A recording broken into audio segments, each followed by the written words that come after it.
ആദിയിൽ വചനമായി നീയുണർന്നു അനശ്വര ചൈതന്യമായി. സംഗീതം ദൈവീകമാണ്.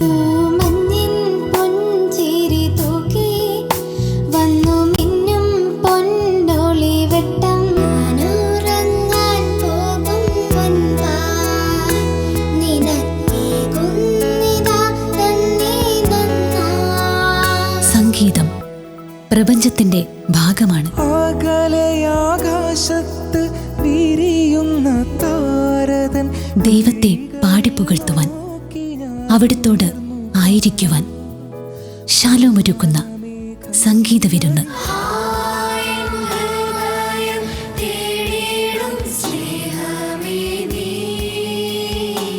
Holy beats ശനിയാഴ്ച രാത്രി 8:30